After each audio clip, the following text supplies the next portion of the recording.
The Toyota Tundra has always been known for delivering everything you want from a truck, plus excellent reliability and resale value. Here we are with the latest 2024 Toyota Tundra Platinum. With all the new trucks available like the refreshed Ram 1500, the Ford F-150, the GMC Sierra, and the Chevrolet Silverado, is this still one of the best options? Let's go ahead and find out.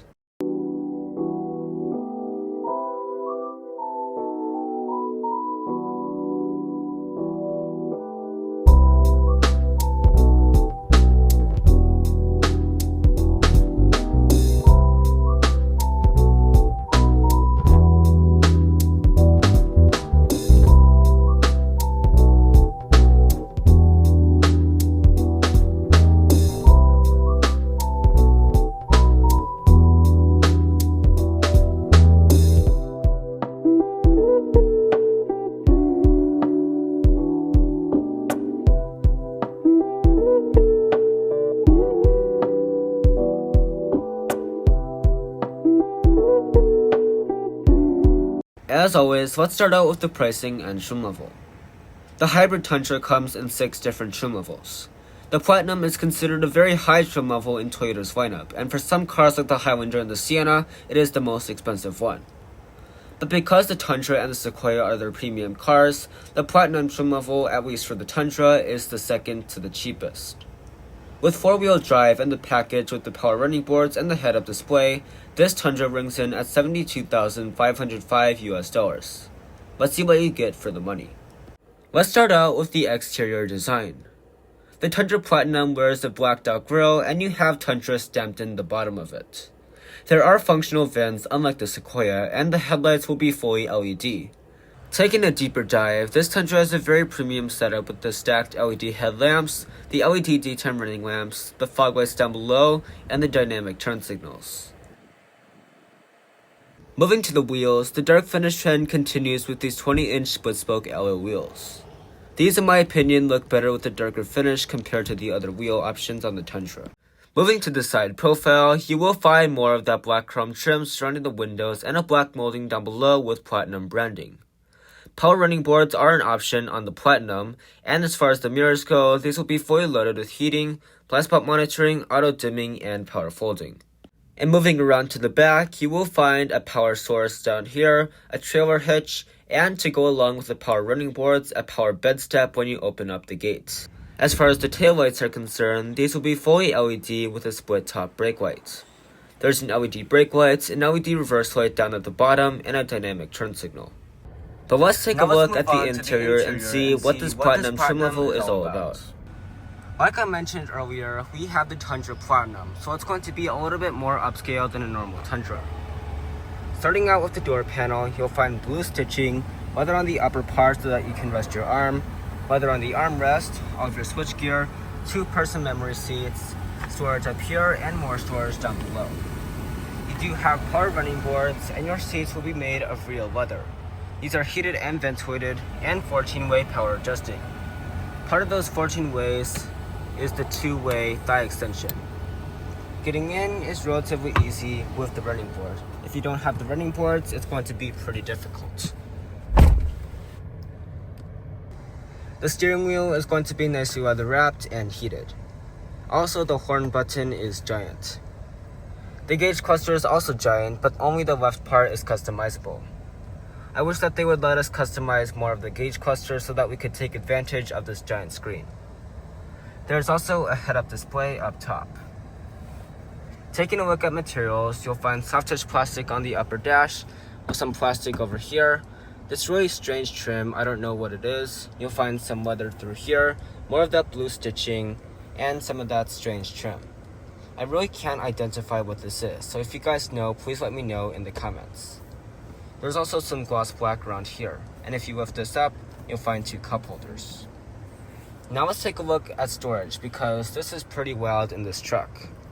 You do have the 2 cup holders, a wireless phone charger, and a little bit of space beside that. You can pull this back to get access to your center console, or you could lift up this whole thing. You have an absolutely ginormous center console in here, you guys, and as you can see, it can fit a first aid kit. There are 2 USB-C ports and some coin holders. Also, maybe for a paper, you've got another small cubby. Taking a look at climate controls, these are all physical. You can go into the vehicle settings and you can customize it through there. You've got heated and ventilated seats, 3 stages of both, and dual zone climate control up front.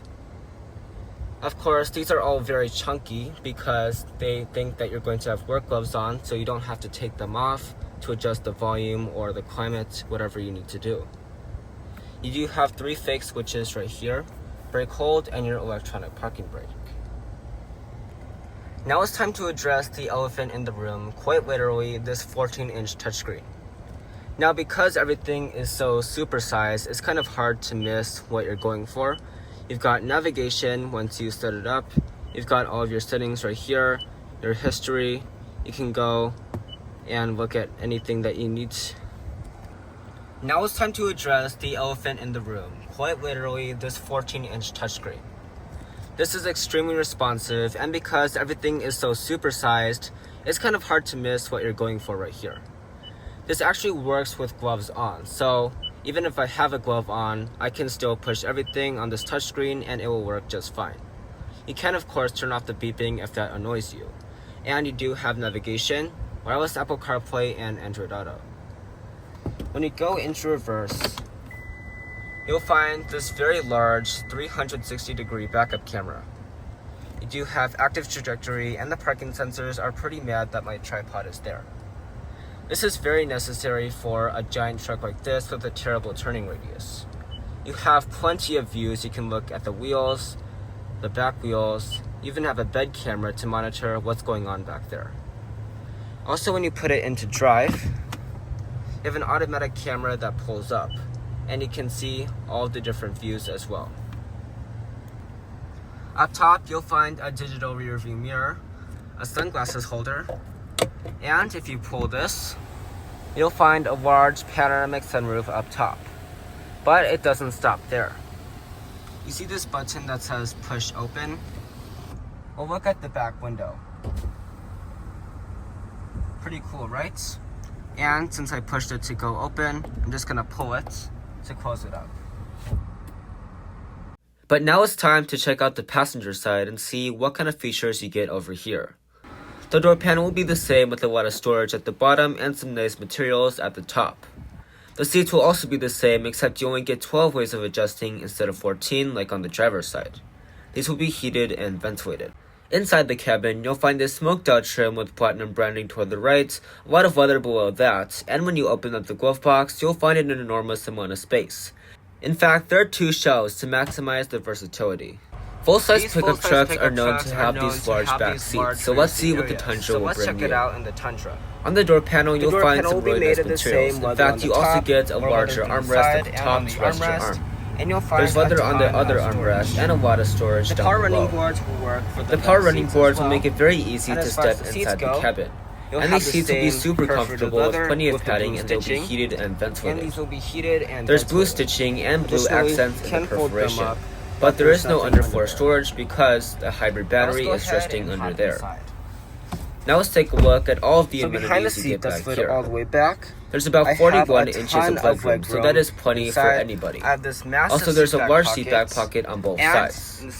In the middle here, you'll find heated and ventilated seats. Surprisingly, no climate controls, but that is not available on any pickup truck right now. There are USB ports down there, and you find a 120-volt outlet. There are also 2 cup holders over there, and if you pull down this armrest, there are 2 more cup holders and a nicely padded armrest. But arguably, the most important thing, whether it's a luxury truck or a work truck, is the bed. So let's see what the Tundra brings over here. You can easily access the bed with this button on the side of the taillight, so you can elbow it or something like that. But there is also a power bed step like I showed you earlier. There is a black exhaust tip that is coming out, and when I open up the gates, the step will come out to make easy access inside the cabin. This is a class exclusive feature, you guys, standard on the capstone, optional on the other trim levels such as this Platinum, and that is definitely going to make a difference when you're hauling stuff or you really need to get something out of the bed. Now, the Ram 1500 also has this, but it is not powered. and the GM trucks will have it as an option built into the gate itself. There is a spray-on bed liner, which is an option. There are plenty of tow hooks and plenty of power sources. Now, this isn't the best in class because the Ford F-150 can power a house for a few days, which is super impressive. Certain Ram 1500s, not the Tungsten, will have a split tailgate, and the GM trucks have a multi-function tailgate. But this Tundra has an aluminum composite bed, so that means it's dent resistant, scratch resistant, and it can't rust. So that is a huge thing with the durability of this car. Also, it is worth pointing out that on this Platinum model, you can choose between a 5.5 foot bed or a 6.5 foot bed. This one, as you see right here, is the 5.5 foot with the large back seats. But now it's time to talk about the powertrain. The Tundra comes in 3 different powertrain options, this one being the iForce Max, the most powerful out of them all. This is a 3.4-liter twin-turbo V6 plus 3 electric motors. This makes 437 horsepower and 583 pound-feet of torque. This is all mated to a 10-speed automatic transmission, and the fuel economy is actually a little bit better than the other trucks at 19 in the city, 22 on the highway, and 20 combined. There is an option between rear-wheel drive and part-time 4-wheel drive. The 4-wheel drive is no extra cost, so that is definitely worth upgrading too. I've mentioned this many times, but trucks are very common in the United States, so competition is going to be very stiff. This Toyota Tundra Platinum competes with the GMC Sierra Denali, the Chevrolet Silverado High Country, and the Ram 1500 Limited. All of these cars, including the Ford F-150 Platinum, were heavily updated in 2024 or for 2025 for the Ram. The Tundra's reliability is unmatched, but the other pickup trucks will have more features because of the updates. This Tundra is the largest car I have reviewed, measuring in at 234 inches in length and 80 inches in width. Well, that is going to wrap up today's video on this 2024 Toyota Tundra Platinum. This is a truly amazing car with some unmatched reliability and resale value. This looks extra good on the outside with all the black trim, and it has a pretty luxurious interior with heated and ventilated front seats and back seats. Let me know down in the comment section if you would buy this Tundra over the Ram 1500 Limited, the Ford F-150 Platinum, the GMC Sierra Denali, or the Chevrolet Silverado High Country. Thanks for watching, and I'll see you in the next one.